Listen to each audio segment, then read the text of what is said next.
80% of falls in the home occur in the bathroom. Don't put yourself or a loved one at risk. There's a safe bathing system for everyone's budget. Enjoy a bathing experience that combines safety, comfort, and excellence. If assisted living is not for you, a BCI walk-in tub may well be the answer, giving you the safety and freedom to live independently. A BCI walk-in tub is the most affordable and comfortable walk-in tub in the market today. With our dual drain technology, your tub will drain quickly, and for those that still like the feature of a shower, our two-way bliss gives you both a handheld and overhead shower head.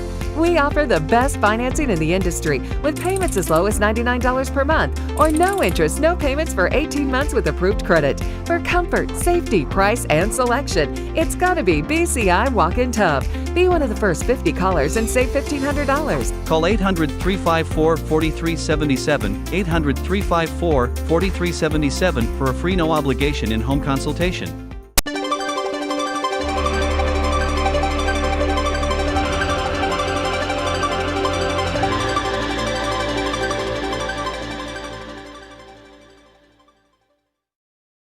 The Turnpike Sports Book Report is brought to you by BorgataSports.com. Your favorite casino is now your favorite sports book. Available anywhere in New Jersey, BorgataSports.com. Sign up at BorgataSports.com using our promo code PIKE, that's P-I-K-E. Make your first wager of $20 or more and you'll get $100 in free bets.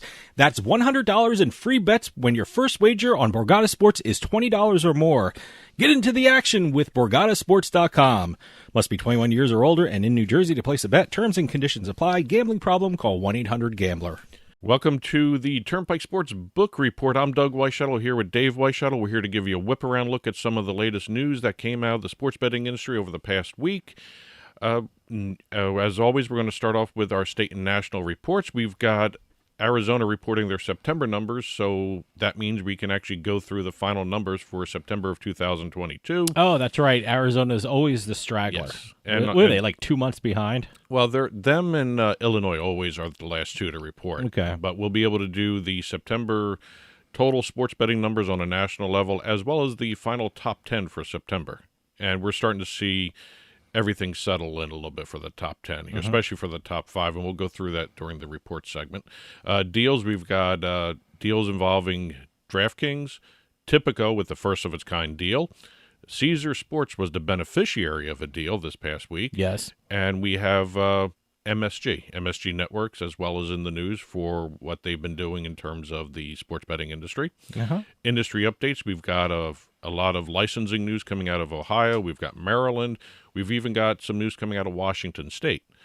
And we're going to end up with the legislative roundup like we always do. We've got legislative news coming out of Ohio, Texas, Illinois, Missouri, Vermont, and, of course, Massachusetts. Yes. And we may not get to all of those, but we will try and hit as much as possible in the time allowed. Let's start off with our numbers. Well, as I said at the top of the show, Arizona reported their September numbers, so we can actually now close the book on the September sports betting numbers for the entire U.S. sports betting industry.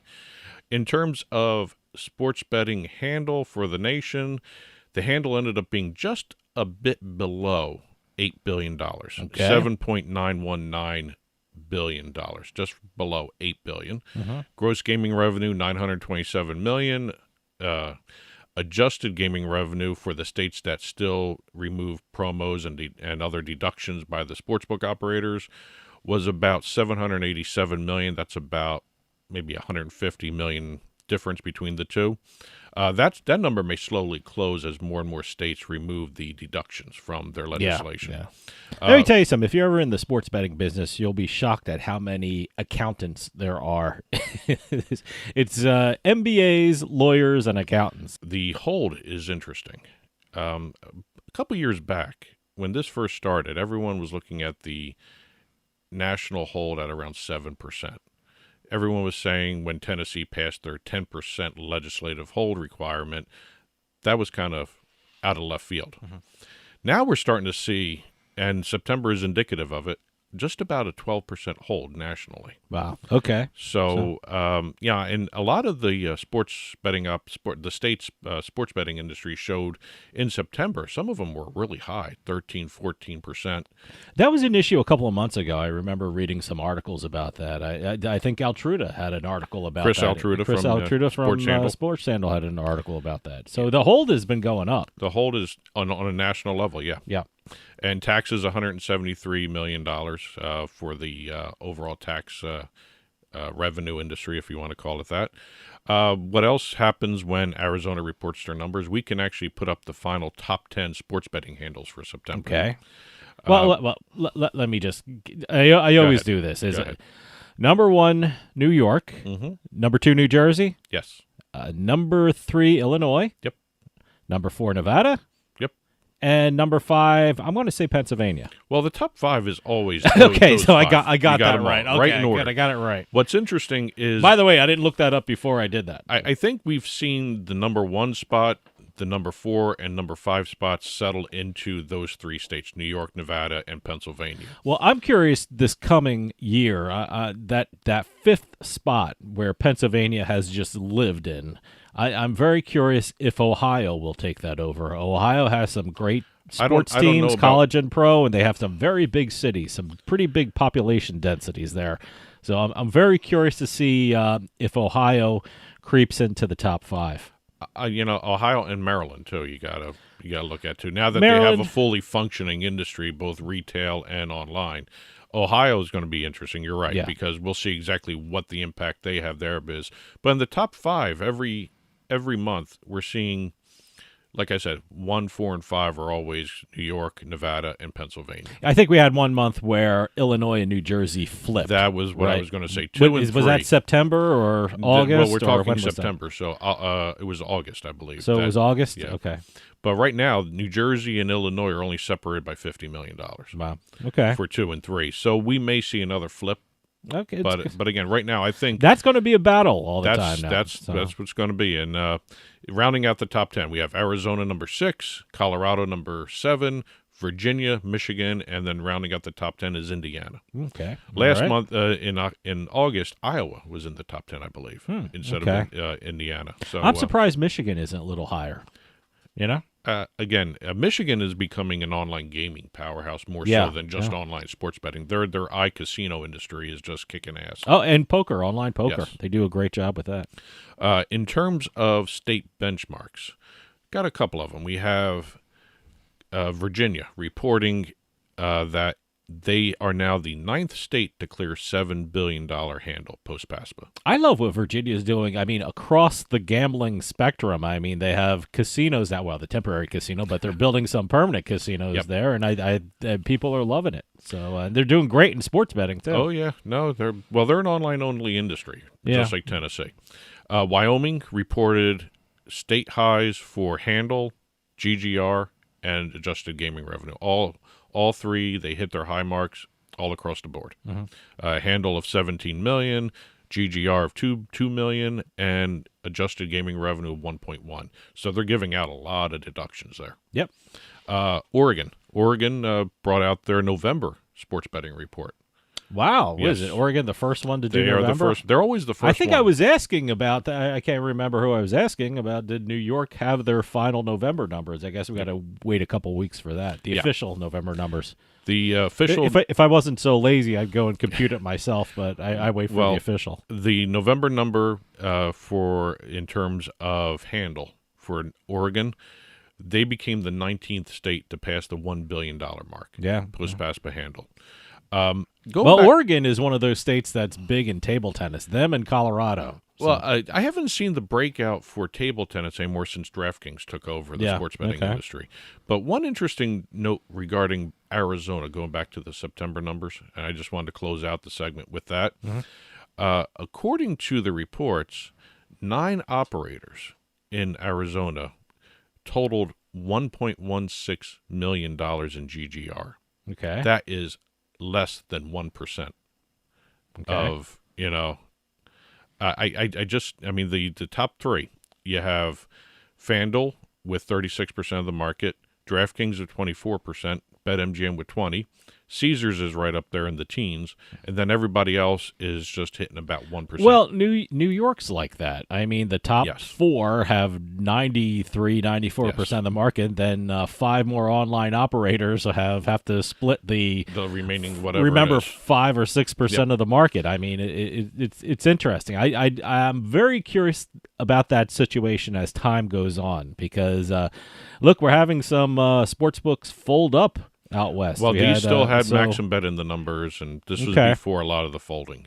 Yeah, Fubo and Maxim Yep. Bet. So folded up. So we'll see how some of the sports books in the different markets, especially ones that don't get a big part of the market share, see how they fare in the new year. I'm just curious to see who's going to take the missing 1 or 2%. Well, Where it's going to go. It's not a lot. It doesn't sound like a lot, but it's a million here, a million there. But still, that could actually help one of the other smaller books continue to survive. Let's head on over to some deals.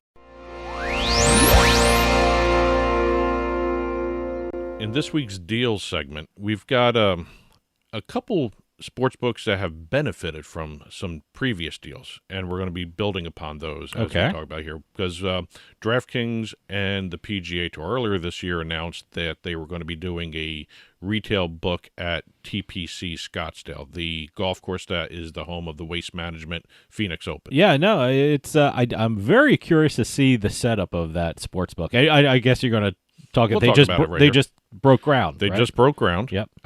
What they are building, it'll be a 12,000 square foot building. It's located to the east of the stadium course of TPC Scottsdale, where the tournament actually occurs.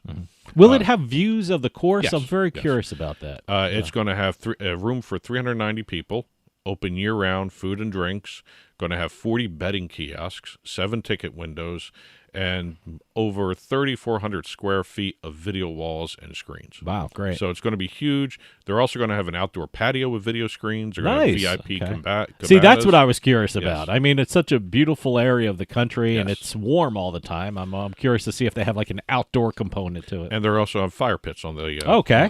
on Good. the patio. Nice. What's interesting in the press release, and maybe I'm reading into it a little too much, but the press release said it's going to be open all year round for betting on all sports. Yeah. But except it's going to be open all year round. This is where the phrasing was kind of odd. Except for the Waste Management Phoenix Open, where it will be used for hospitality.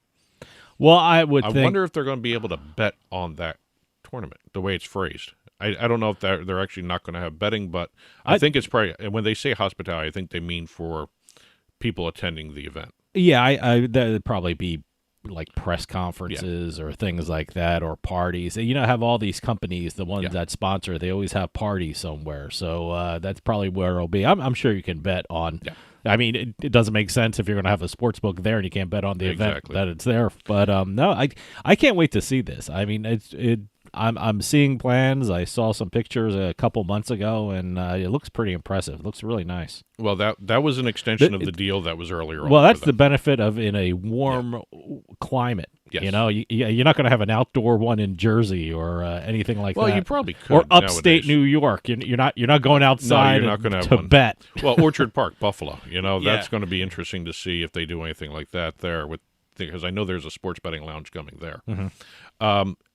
Also, another beneficiary of a previous deal is Caesar Sportsbook. Yes. They were the very first sportsbook in the United States to stream an NFL game on their sportsbook app. That was part of the Genius Sports NFL deal, where it's a low latency feed called Watch and Bet. I wish they promoted this a little more beforehand, because I would have loved to see it. I found out about it afterwards. And most people did. That's what I mean. I wish they promoted it a little more. I can understand it to a certain extent, because I don't think they wanted to overload the servers. That's a good point. So. And because what would happen as soon as something's announced like that, people just run to it. I mean, if you have an active account with Caesars, you're able to do this. I know there's a lot of sports books that stream things on it. I mean, I've checked it out. I mean, I've never seen football on it. That's why I would love to have seen it. But I've just out of curiosity, I've watched darts, and we mentioned table tennis. I think I saw table tennis. Yes. I think I saw some soccer on it, but I've never seen football. I've never seen baseball. I've never seen basketball. I've never seen hockey. I've seen all the other type of sports that are offered. The deal with the watch and bet, it's a low latency feed. Genius made this available to a few Canadian sports books recently. Okay. So now this is the first time a U.S. sports book has access to it. Again, I don't know what the delay was in terms of the actual occurrence on the field versus what was streamed. That's where all the issues come in with the watch and bet stuff. Yeah, that's when they talk about latency. These are supposed to be low latency feeds, which means not much of a delay. But that, again. Well, we got to figure. Yeah, I mean, you watch something on TV, there's a bit of a delay from real life. I mean, so I'm just very curious. And with new technology coming out all the time, from field to viewing, it should be the time is cut down. Well, immensely. If you look at the streaming now, the YouTube channel for NFL and also the Amazon streaming for Thursday Night Football, there's about 5 to 7, sometimes 10-second delay in what occurs on the field. I mean, really, there's no difference in terms of broadcast versus latency right now for streaming. So it'll be interesting as the technology increases. We'll see exactly if the latency goes down a little bit more. Other firsts that happened over the past week, Tipico and MSG Networks. Let's start with MSG. MSG previously had been doing betcasts for NBA games. This past week, they did the first one for an NHL game. Yep. Supposedly was very successful. I didn't see it. Yeah. So, I mean, I wasn't even aware I really of need a heads up for some of these things. I really want to see them. I mean, I hear about them afterwards, and I want to check them out. I have MSG, but I'm not sure if I have the MSG where the betcast was. So I'm very curious about that. I have MSG and MSG Plus on my basic cable. Well, so I'm very curious if it was one of them. According to the release afterwards, the betcast aired on MSG SN.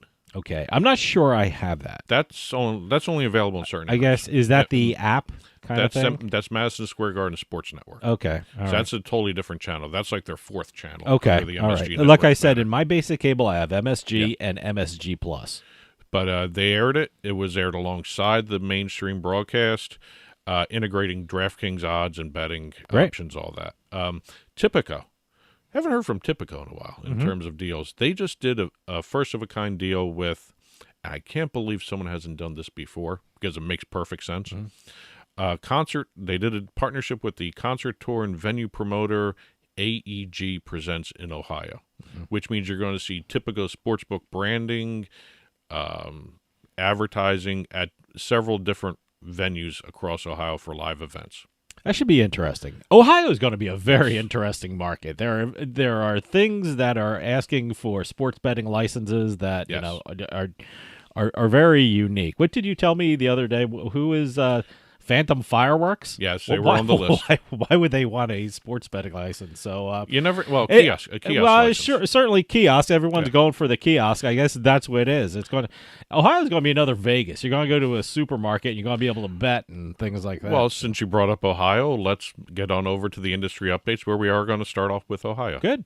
You know what I'm saying? For everybody. Oh. Game starts at 20. Bet slip is empty. I got to call KG. KG, what up? I got nothing for you, Fox. Come on. What you got, huh? It is spa day, Jamie. You don't interrupt spa day. Okay. Gracie, what's up? I need some tips. Jamie, you want a tip? Yeah. No. Come on, somebody. Jalen, what's up, man? You want a tip? Yeah. You really want a tip? I really need some tips. Don't call somebody on live TV, Jamie Foxx. Well, you answered. Have other friends anyway. Marshawn, Barry, holla. Jamie Foxx. Hey, what's up with it, Fox? Listen, I need some tips. I'm like LA. LA? No, Dallas. Dallas not the Dallas? best. We gotta get to Miami. How about Detroit? Nah, Barry over there. You know what? I'm gonna call y'all right back. Vanessa, I need your help. I got a tip for you. Always go with your gut. I like that. Going with my gut. Let's go with our gut.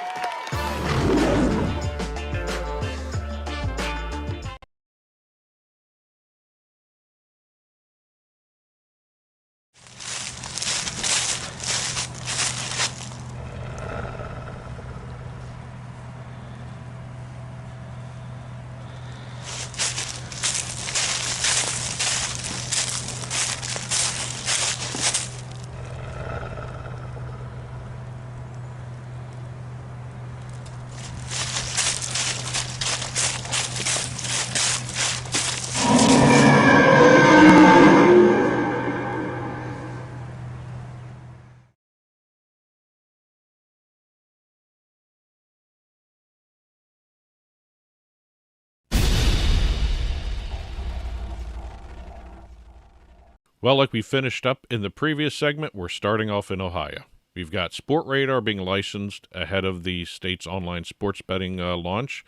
That makes about 41 states and territories Sport Radar is licensed in, including Canada as well as the United States. And as you mentioned, in terms of licensing for very unique sports betting operators, Kroger, the supermarket chain. In Ohio? In Ohio. Okay. Kroger, See, you're going to be able to go to a supermarket and place a bet. Not right off the bat. Okay. According to Kroger's announcement. But soon. Possibly soon. They've applied for licenses for 42 stores across Ohio. Okay. 13 in Greater Cincinnati, where that's their headquarters, Cincinnati. You know, there's a couple of Krogers in New Jersey, too. So. Krogers are everywhere. Yeah. There are some outliers all across the East Coast. Yeah. They stated that their betting kiosks, even though they are going to be they're qualified to launch January 1st, they're not going to be operational until the spring. Okay. So we got a couple of months before you can actually go shopping and betting at the same place. Pick up bread, milk, and throw something on the Bengals. Exactly. Yeah. XPoint, which is another geolocation company, received their Ohio certification. So XPoint and GeoComply will be competing for customers in Ohio right off the bat. Right. And BetJack, the free site that was launched by the Jack Entertainment Company. Yeah, okay. I remember. They've been doing something very fun for their customers. They started at the beginning of December, the 12 Days of Parlays. Okay. And this show is going to air on probably the day before the contest ends. And what they've been doing is every day people can play for free. Because it's not a real money site. Right. It's a social betting site. Yep. They can do a free parlay on the sport of the day. Every day they're going to have a different parlay. You can do your bet to be entered into a drawing. You don't need to win the parlay. Okay. As long as you do as long as you play. As long as you do a parlay. All right. Win or lose, you're entered into a drawing. And at the end of the 12 days, on the 13th of December, they are going to be doing a drawing for 2 players to win $500 Amazon gift cards. Wow, that's pretty cool. So that's good. actually really cool. Now, will Jack Bet move over to be a... BetJack. BetJack. What did I say? Jack Bet? Yep. Well, will BetJack eventually, after January 1st, will that become a real They're money going to have betting? both. According to what I've been seeing out of Jack Entertainment, they're still going to maintain the social side. Okay, But good. they're going to have both. They're going to have a real money and a social side. Good. But BetJack, I've been on it. It moves pretty good. Good. I mean, it's Good. very well designed. I interviewed someone from Jack Entertainment. Sullivan. Yeah. So he's head of the digital side. So doing a great job of it. Moving over to Maryland, we just had their online launch, but the Maryland Lottery and Gaming Control Agency found both Ballybet and WinBet qualified to launch in Maryland for online sports betting. They still have to go through the testing phase and final approval, but they will probably be launching sometime early next year. Okay. All right. Over in Washington State, we had the Alani Casino, a Native American-run casino. They launched their sports betting lounge. Okay. Technically, it's a sports book because you're going to be able to bet either on your app in the casino, or you can go to the bar counter, which is basically the tellers, and you can actually sit at the bar, place your bet with the bartender, the teller, whatever you want to call them, and you can do that. One interesting notice I saw in the press release for this when we got it, according to the press release, the casino's app for sports betting will allow you to listen to any game you bet on. Oh, okay. I don't know if it's any game you bet on only or all the games, but it said you can walk around the casino listening to the game you bet on. See, that's interesting. I like that. That's a weird feature. I don't mean weird, but it's a unique feature. I wonder how common that is. I never even thought of something like that. But it's different. Yeah. So they are now one of 10 casinos in Washington State that people can sports bet at. Good. Great. Let's finish up with our legislative roundup.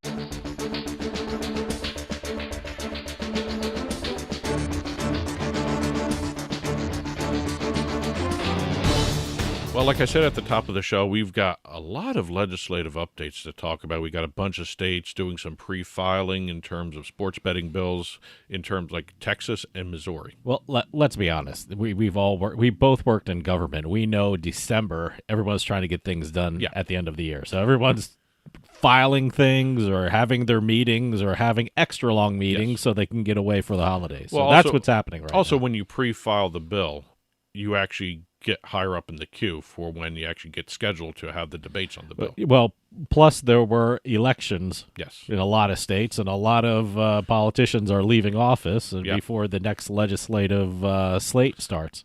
Well, 2 states pre-filed, Texas and Missouri, like I just said. Texas... There's no way in hell.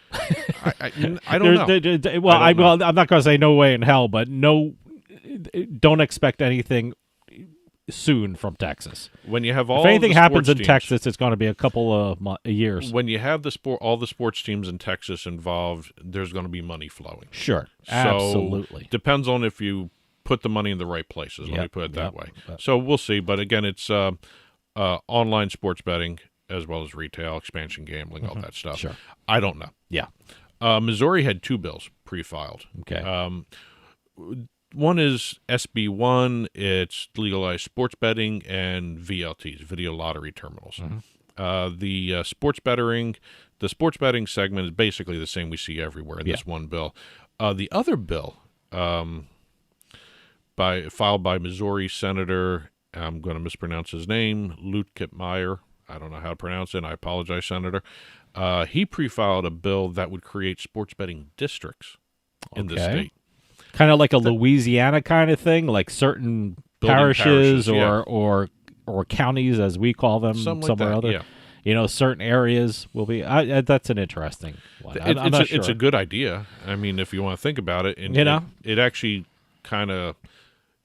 That would have to be an in-depth study of how Louisiana does it and how effective it is in Louisiana. Well, also, but, other than that, I don't know how really to go about doing different counties and things like that. Well, the districts kind of make sense because you can actually put them with the stadiums.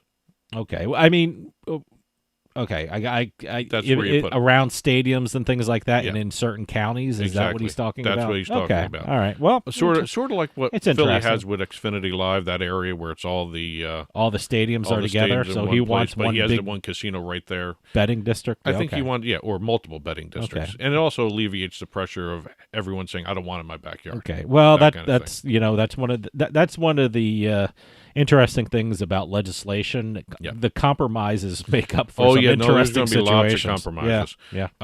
In Illinois, there was a bill filed by one of the representatives that would allow the sports teams to be direct recipients of sports betting licenses.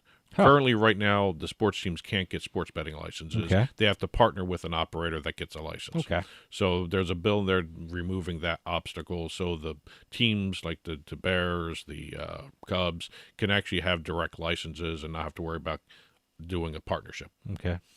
Vermont, well, actually, North Dakota, before we get to Vermont, and then Massachusetts. Vermont, we'll get there. North Dakota, new gaming compacts were signed between certain tribes and the governor. Have to wait for the Department of Interior to make a decision. Yep. Vermont is interesting. As Massachusetts is still going through their licensing procedures. Which, by the way, still is boggling my mind what's happening there. We'll get to that in a minute. Yeah, you were watching some of the meetings. There, yes, I was getting a headache. For Massachusetts, they have all their gaming commission meetings on YouTube. They have a channel on YouTube. All last week, they were doing the retail betting licenses. Yeah. And the way they were doing just made no sense to me. Are all these meetings for Massachusetts remote? It doesn't seem like they're all meeting in one room. They're all remote. They're all remote. Okay. But regarding Vermont commissioned a study to study sports betting, and the commission that they assembled to do this is finalizing their report. Okay. It's going to be presented to lawmakers on December 15th. They came out with the recommendations that don't do retail. It's too much to not only too expensive to run, but it's also too expensive to regulate because you have to have an actual force going out to look at these places. If Tennessee has taught us anything about sports betting, is that you don't need retail. Only online sports betting actually works. Yeah. So they recommended online only, 2 to 6 online sports betting licenses through a competitive process, ban credit cards. Let me also get this, and also set up a fund for gambling addiction. Okay. Basically, what Tennessee's doing. Yeah. So, but Vermont is the only northeastern state without any legislation passed for sports betting. Okay. So they are slowly moving into that. Regarding Massachusetts, I don't know where to start with these guys. I was watching the public hearings for the retail sports betting licenses, and what should have been slam dunks, just go ahead and approve them. Whenever the operators were bringing up the online side, because Penn National, or Penn Entertainment, I should say, their retail book is going to be Barstool branded. It'll be a Barstool sports book. Yeah. MGM Springfield, which should do very well up in Massachusetts because Dave Portnoy from Barstool Sports is actually from Massachusetts. Well, and regarding MGM Springfield, they're going to be doing BetMGM branded sports book. Yeah. The commissioners had issues with the online sportsbook components. They wanted more information on how they interact with one another. The Penn Entertainment also had the hurdle of, it looked like the commissioners did not like Portnoy. Interesting. I mean, I was getting the impression he's that from Massachusetts. He should be a native son. He's done very well. They should welcome him with open arms. With everything going on on the off field, I guess that's what you can call it, the off field stuff that's going on with Portnoy in terms of the articles being written about him, the alleged activities, whatever. I don't have a problem with the guy, but it looked like some of the commissioners did in terms of. That's interesting. It's one of those things. I think they're just trying to be careful, especially with what happened to Wynn. When they were building the new casino, the Encore Boston Harbor, when it was supposed to be a Wynn property, and then the Wynn issue happened. Look, I'm going to say this about Massachusetts. It's not like they're inventing the wheel. I mean, a lot of states have sports betting, retail and online, and if you're talking about WynnBET or Barstool Sportsbook, they operate in other jurisdictions. Yeah. Look at how they're doing. I mean, they're all doing very well. Yes. There hasn't been any problem. So, take a look at what's going on, what's happening, and you know what? If you're worried about things, look how they're doing business in other states. It's not like this is the first state they're doing business in.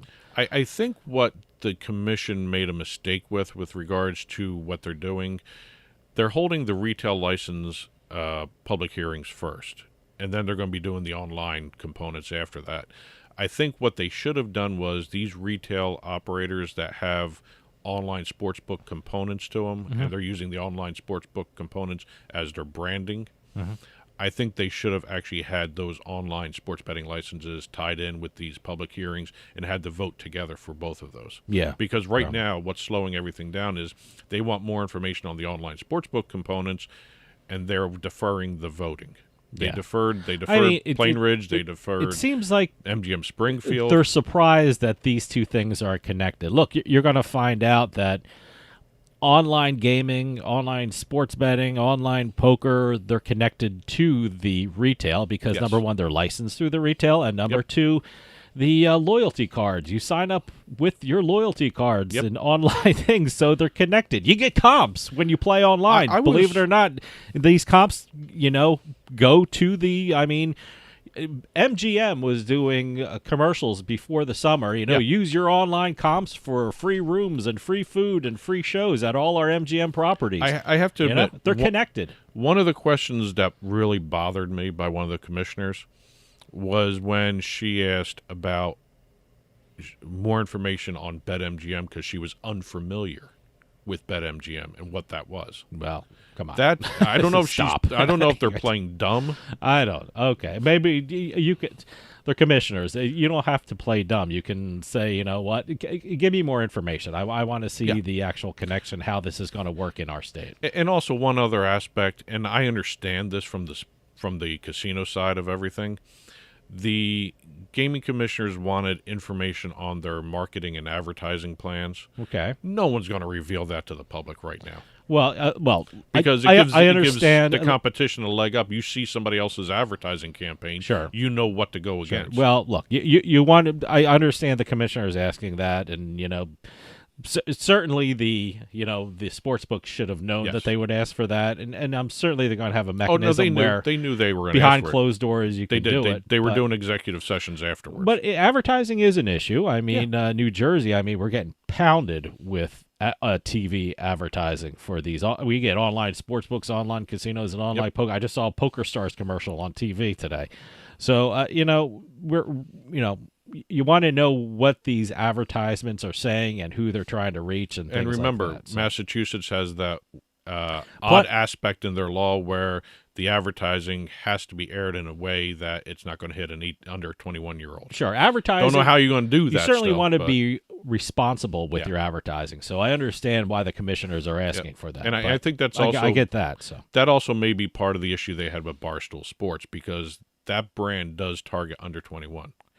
Well, I think they're tying those together. Well, not for their sports betting, not for their sports book. They don't target the commissioner, under 21. The commissioners are asking the question that makes sense for them. Yeah. The Barstool brand is They don't see a delineation between the sports book and the actual Barstool brand. Yeah. And I think that's also causing some issues. Yeah. But we'll see what happens. Like I said, as we're taping this, the last retail sports betting public hearing is going to be held today on the Thursday we're taping. That's Encore Boston Harbor. That's going to be interesting, especially with the kiosks that they're proposing in the garage. Yeah, I don't know why. First off, I don't even understand that. The whole idea, if you're a casino and you're a retail sports book, you want people through the doors. Yes. You don't want people in your parking lot. You want them through the doors because you want them to get a $10 beer or a $20 hamburger while they're placing a bet. So I don't understand they must have some study where they would do very well with kiosks in the parking garage. I don't understand that. Well, there are lottery machines in the parking garages. Yeah, I know that. Lottery is one thing, but you want to get people through the door. How is buying a lottery ticket as you're walking out the elevator different than putting a sports bet down? It's like seeing a pack of gum in the checkout counter in a grocery store. One of the great things an impulse thing about sports books and sports betting is the actual atmosphere of a sports book. So you really want people through the door. So I don't get it. Like I said, right now the last one to go is Encore Boston Harbor. If the two previous ones are any indication, you may see this one deferred too. I'm thinking you will see it deferred. I'm making a prediction you'll see everything after WinBet, BetMGM, and Barstool Sports. Those hearings are held as well. Okay. I think that may be when the vote happens. I hope so. So we'll see what happens. But that's it for this week's Turnpike Sports Book Report. Keep the press releases coming in, info@turnpikesportsradio.com. If you've been following along on TV, the ticker has even more stories we didn't touch upon in the time allotted. And as always, you will see a full print version of the book report on the blog, turnpikesports.us. Click on the blog button, and you will see even more stories in print version on the book report there. And that'll do it for us this week. We'll see you next time on the Turnpike.